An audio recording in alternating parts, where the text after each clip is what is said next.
A body was found, face down in a drainage ditch with a sword impaled in the left part of its chest on October 16, 1678. The rapid identification of the cadaver as Sir Edmund Berry Godfrey sparked a swirl of events that ended in the executions of 35 Catholics and the formation of the Whig Party. Today on Footnoting History, I'll tell you more. Welcome to Footnoting History. I'm Sam, and I'll be telling you a very strange story today. But before I get to my story, I'd like to remind you that if you want more information on this podcast, you can visit our website at www.footnotinghistory.com for more information, including a brief bibliography. You can also find out more information about our podcast on the website. The story I have to tell you today revolves around two rather unlovable men. Neither one intended to have the impact he did, nor did either one have much control over the events that swirled around them. I'll start my story today with the senior of the two men, Edmund Berry Godfrey, who always dropped the Berry when he signed his own name, so I will follow that convention from here on in, was born into a rather typical gentry family on December 23, 1621. His father, Thomas Godfrey, had a good local reputation, but in spite of serving in 3 parliaments, he had no real influence on national events. Though a moderate in most respects, Thomas held the radical belief that people should be allowed to worship as they pleased, and he taught his sons to be tolerant towards Catholics.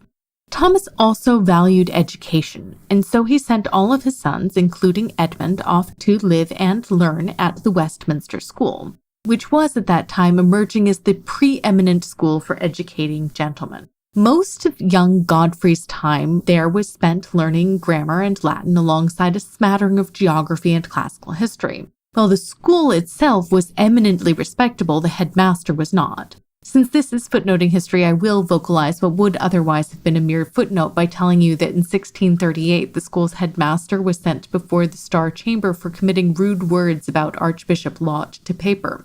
He was sentenced to have his ears nailed to a pillory whilst standing before his own school, but the sentence was never carried out because the culprit was forewarned and managed to disappear until Laud himself fell from favor, at which point the penalty was conveniently forgotten. But you do have to love these tutor and steward punishments. But let's get back to our main protagonist here, Edmund Godfrey. When he was 16, Godfrey was admitted to Christ Church College at Oxford, where he distinguished himself through his diligence. We don't know much about his life at Oxford, apart from the fact that he wrote some really dreadful poetry. We don't even know if he completed his degree. We do know that after leaving Oxford, he traveled for a time on the continent, from whence he returned in 1640. Thereupon, he entered Gray's Inn and began a promising career at the bar. But before long, severe illness and increasing deafness forced him to abandon his legal studies. I will note significantly that some of his early biographers speculated that the real reason Godfrey left was that he had a breakdown which forced him to stop work. While Godfrey did interact with a healer, his hearing loss was not severe enough to have a significant impact on his later career. Later in life, however, Godfrey was known for being rather solitary and gloomy, so perhaps depression did play a role in ending his studies. And if so, depression might also have played a role in his premature death.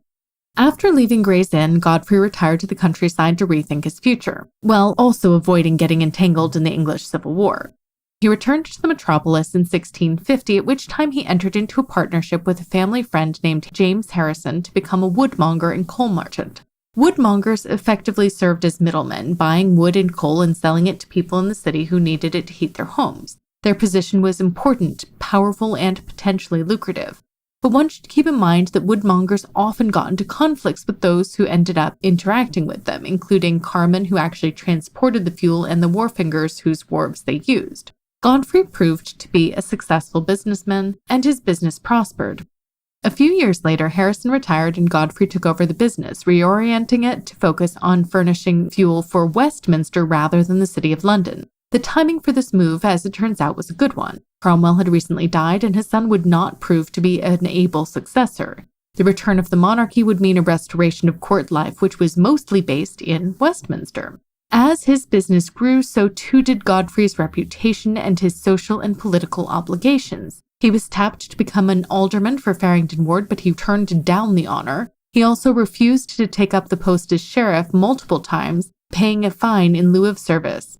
This decision was not particularly remarkable. While these roles were prestigious ones, they were also expensive and time-consuming, and Godfrey was by no means alone in his decision to avoid holding office. Godfrey did, however, choose to serve as the master of the Woodmongers' Company for much of the 1660s. This position gave him considerable control over pricing, so when the woodmongers were fined in 1667 for gouging the poor with high prices, Godfrey was first among those punished. Not only did Godfrey pay a hefty fine, in the end, the Woodmongers' Company itself lost its charter and the right to regulate pricing. Godfrey vigorously opposed the dissolution of the company. In his professional life, Godfrey often relied on his keen understanding of the law. In particular, he proved to be rather litigious when people did not pay him in a timely manner. On one occasion, his intransigence caused him some personal grief. In 1669, he tried to pursue a debt from the king's personal physician. He ended up instead being incarcerated himself for 7 days. Later, he initiated numerous suits against his nephew, Godfrey Harrison, who, as it turns out, was a less than capable protege and lost his uncle a lot of money. Outside of business, Godfrey cultivated his reputation as a man of law and became a justice of the peace in Westminster. While Edmund had avoided other costly offices, he was eager to take up the mantle of justices of the peace as his father and brother had done before him. In this capacity, Godfrey served as an administrator, a judge, an arbitrator, and a detective. While these roles helped garner both power and authority, they frequently entailed making enemies, particularly those who ran afoul of the law and their families. While many justices did not live up to the ideals of office, which included being impartial, somber, and honest, Godfrey seems to have tried to execute his office fairly. In particular, he enjoyed playing the role of the amateur sleuth and consistently followed through on cases that were brought to him, even if doing so placed him in danger. We actually have records of several instances in which he faced violent backlash for enforcing the law. It's worth noting at this point that Godfrey demonstrated a reticence to execute laws that he deemed unjust, including those that involved persecuting Catholics. The height of Godfrey's power came in 1665, when a plague struck London, leaving Edmund as the chief magistrate for his district. As a reward for his good service, he was given a knighthood and £200 worth of silver plate, including a fine drinking vessel with a dedication to him graved upon it, though he did initially try to turn down these honors. But while on the surface Godfrey was doing well, he remained a solitary and aloof man who preferred to be on his own. He never married, though that in and of itself is not particularly noteworthy. What his contemporaries were much more concerned about is the fact that he often interacted with men who were below his social station. In September 1678, Dr. Israel Tunge approached Godfrey as the local justice of the peace and requested that he take a sworn deposition from Titus Oates, who, according to Tunge, had uncovered a Popish plot to kill the king. And now I need to pause to introduce our second major player, Titus Oates. Oates was 29 years old when he met Sir Edmund Godfrey, and he had quite the disreputable life. He was raised the son of a Baptist preacher who had served as the chaplain to Colonel Pride's regiment during the Civil Wars. When the crown was restored, however, the family decided to rejoin the Church of England. Oates's childhood was not an easy one. His father was abusive and distinctly disliked his sickly younger son. In 1664, Titus attended the Merchant Taylors' School in London, where he studied under William Smith, whom he later accused of participating in the Popish plot. Smith, believing that Oates was a dullard and a cheat, expelled him from the school, whereupon he moved to a different institution before finally ending up at Caius College, Cambridge. After failing to distinguish himself there, he transferred to St. John's College, where he fared no better. Ultimately, he left the university without a degree. But that hardly mattered, because he told everyone that he had gotten a BA, and these false claims proved sufficient for him to get a preacher's license, and ultimately even to take holy orders in May of 1670. Oates briefly became a vicar, but was dismissed after alienating his parishioners. At that point, he became his father's curate. But he lost that position too after falsely accusing the local schoolmaster of sodomy in hopes of taking over his position. Now facing charges of perjury, Oates fled London and became a naval chaplain in 1675. He would later claim that it was whilst serving aboard the Adventure that he first caught wind of the Popish plot. When the ship got back to England, Oates was expelled from the Navy for his indiscreet liaisons with men and returned to London. There he encountered his former tutor, William Smith, and a Catholic man named Matthew Medburn. before being arrested to await his trial for perjury. Once again, Oates managed to escape, and he used his acquaintance with Medburn to gain entry to a Catholic club. The connections he made there helped him gain position as chaplain to the Protestants in the household of Henry Howard, the future Duke of Norfolk. After being expelled from that post, he converted to Catholicism, hoping, perhaps, that he might find himself better suited to hold down a job in that church. But if that was his goal, he was disappointed because he could never get a job at all among the Catholics.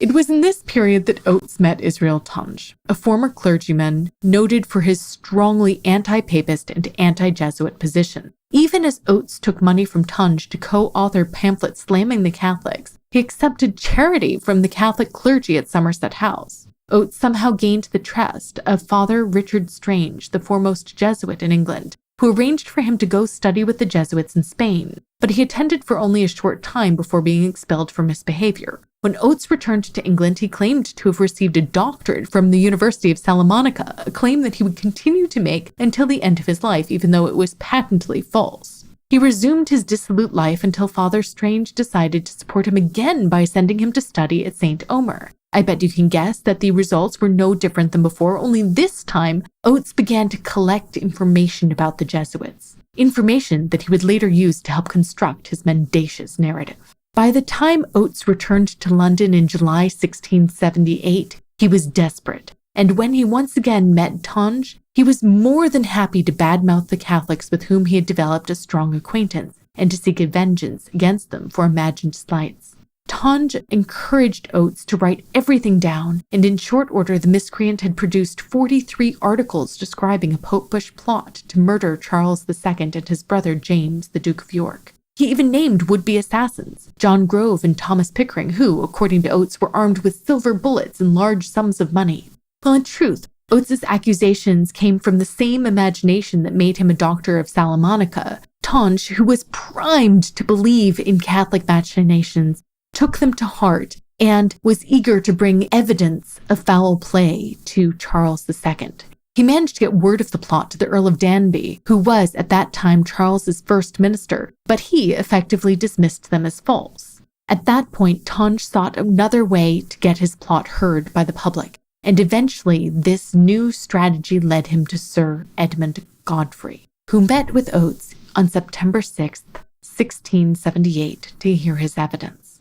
Although Godfrey took his role as justice of the peace seriously enough that he heard Oates's testimony, he was suspicious of the story. He made some kind of report to Edward Coleman, but after that, his actions are obscure. Those who saw him in the last weeks of his life noted that he seemed ill at ease. In the early weeks after his demise, his bad humor was taken as evidence that he was investigating the plot, which ran him afoul of the plotters. But later writers concluded that Godfrey's natural melancholy had worsened. Meanwhile, Oates managed to secure an audience before the King's Privy Council to divulge his information of the Popish plot. At that point, his story became even more convoluted, yet several members of the council were convinced of what he said.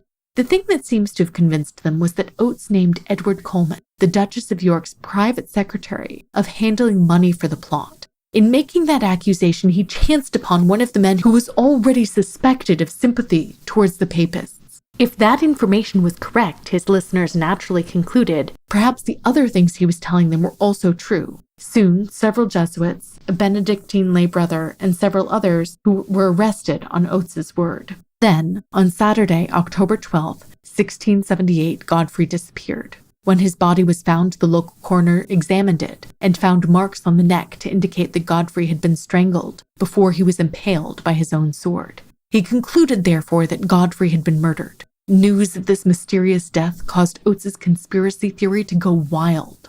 The word soon spread through London that this good Protestant martyr had been murdered by Papists who were trying to keep wraps on the plot that he was about to uncover while investigating Oates's claims. Crowds gathered to see the martyr's body. Catholics were arrested for their presumed role in this imaginary plot. In the end, 3 Catholic men were convicted and executed for Godfrey's murder. But they would not be the only ones to die. Godfrey's death was taken as proof that Oates was truthful in divulging the Popish plot. Oates was invited to appear before the House of Commons to divulge his information. There, he found an audience that had been primed through decades of anti-Catholic propaganda to believe that they were under attack and in imminent danger. Thus, they were willing, at least at first, to believe Oates, who was busy depicting himself as a repentant sinner who had seen the light and was now giving testimony in face of imminent personal danger to save his beloved people. In the end, 35 of the men he named were convicted